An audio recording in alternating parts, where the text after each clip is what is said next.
Hey there, Tiffany Thomas with WealthyTiffany.com, and in today's video, I'm going to be talking about how to get rid of your PMI, private mortgage insurance, without getting an appraisal or waiting for your mortgage to hit that 80% loan-to-value ratio. It's exactly how I was able to get rid of my PMI recently. And before we dive in, if you guys are ready for financial freedom, comment freedom below in the comments, or give me some other random comment to help out the YouTube algorithm to get this video out to more people. All right, let's talk about PMI, private mortgage insurance, and how I was able to get rid of this. And I am so excited to share this information with you guys because I didn't know about this until just a couple months ago. So stoked to share this. And I want to explain what PMI is first, and then go over exactly how I was able to get rid of my PMI so you guys can do it too, hopefully, with your property. All right, so PMI is private mortgage insurance. It's essentially an insurance that the lender is charging you when you do not have a 20% amount for your down payment. So you've purchased the house and you are taking out a loan, a mortgage loan to purchase that house, and you put down less than 20% for your down payment.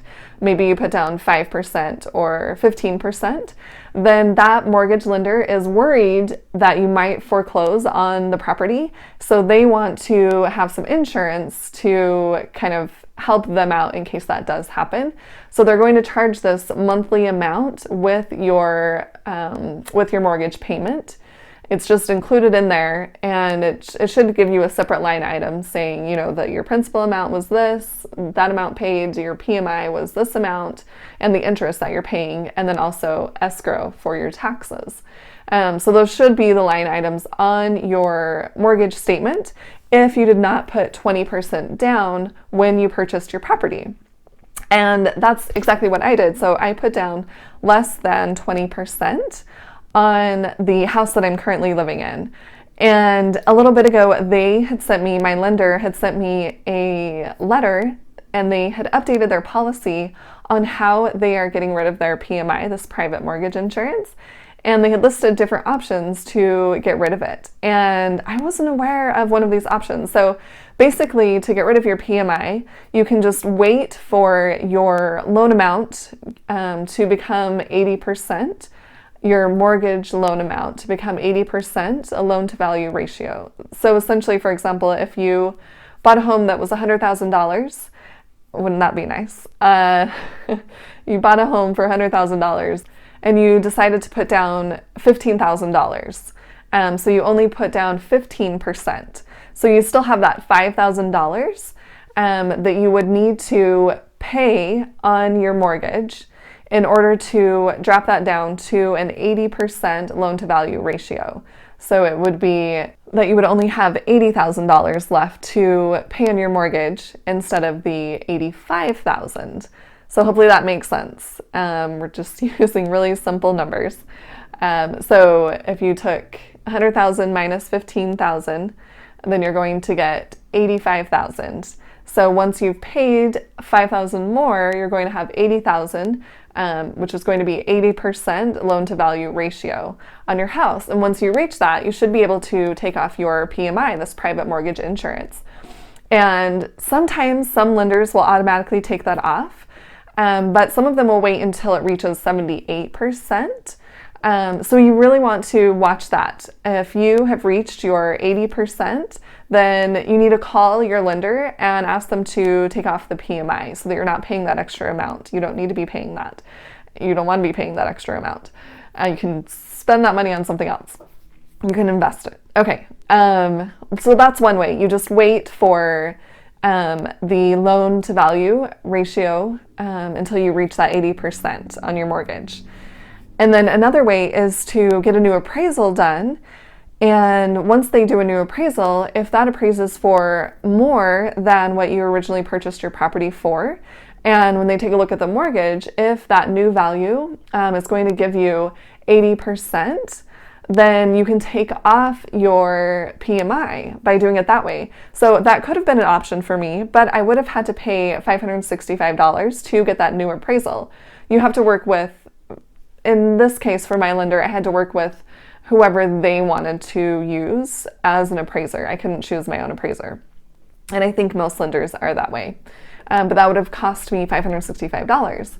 And then there's another option that I did not know about. And this is called a BPO, a broker's price opinion. So they essentially have a real estate broker come out to the house and do a quick appraisal. It's not an official appraisal, but they do, they come in, they take pictures really quickly, and then they give just kind of a quick estimate on what the value of the home is currently. And this works really well if you have made improvements to your home. For example, I had finished my basement, and so I had this huge improvement on my house that I could include in this new price estimate, this BPO. But even if you don't have that, for the Utah market, and I'm sure that it's also in other real estate markets as well, but it has gone up significantly over the past few years. So it's gone up astronomically, to be honest. It's kind of crazy.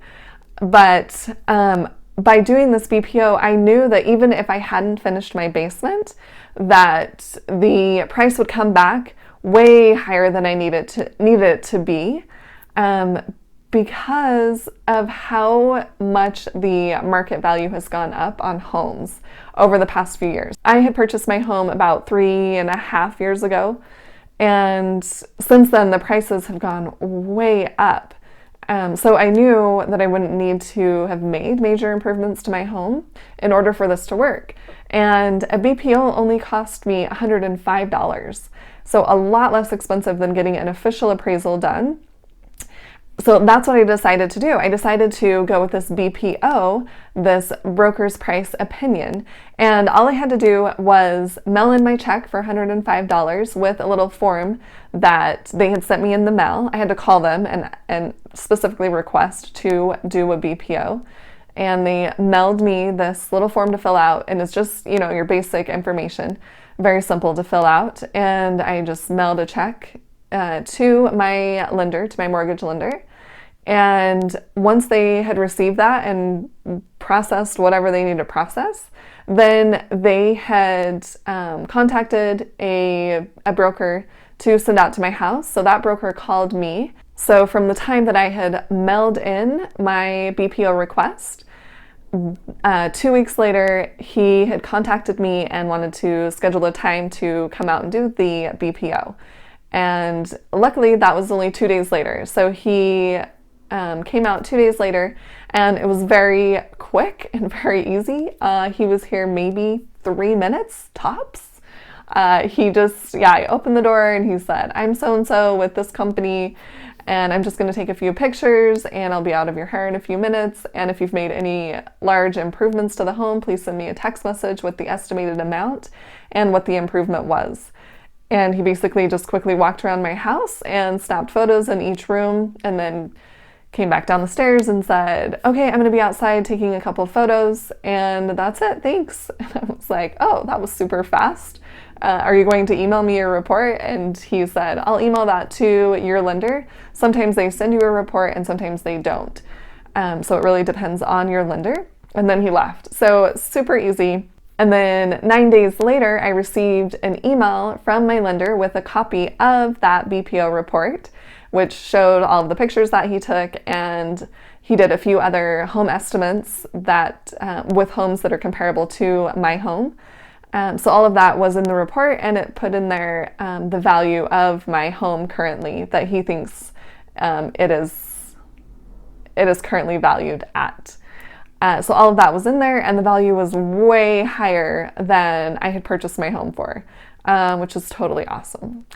I love real estate, side note. Okay.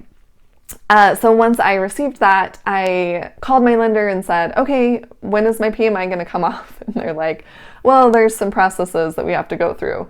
And once we do, you'll see it reflected in your account." So I was like, "Okay, I'll wait for you." And then 14 days later, my PMI came off of my mortgage payment. So pretty quick process, under 40 days from beginning to end. And it was very simple, only cost me $105. And just a small amount of time, just making, a couple phone calls and filling out my check in the little form, mailing it in. So super easy process. So if the value has gone up significantly for properties in where your property is, I would definitely recommend getting a BPO if you have PMI on your mortgage, because it's totally a win-win. The amount isn't that much, and my PMI isn't that high, so it'll pay for itself within 2 months, which is awesome. And if your PMI is a lot higher, then that is really going to save you a ton of money by just paying that $105 or whatever cost it might be for you with your lender. I'm sure the costs will vary depending on the lenders, but it's definitely more expensive to do that appraisal and a lot less expensive to do that BPO. So really consider that. If you guys are paying PMI right now, you can get that taken off and start using that money for something else, saving up to invest in another property or investing it in the stock market or whatever you want to do with it. But I just had to share this information with you because I was so excited to get rid of my PMI by not using the normal or the most commonly used methods to get rid of PMI. If you guys found this video helpful, please hit the like button and share it with someone else who would like to hear this information, who would want to get rid of their PMI, their private mortgage insurance. And if you guys haven't yet, please hit the subscribe button to subscribe to my YouTube channel. That will really help me out and get this channel out to more people so more people can see the videos that I'm creating. And if you guys have other ideas about content you would like me to create for you, please put that in the comments below. I love creating content for you guys, for what you want to actually see. And I will see you guys in the next video. Thanks.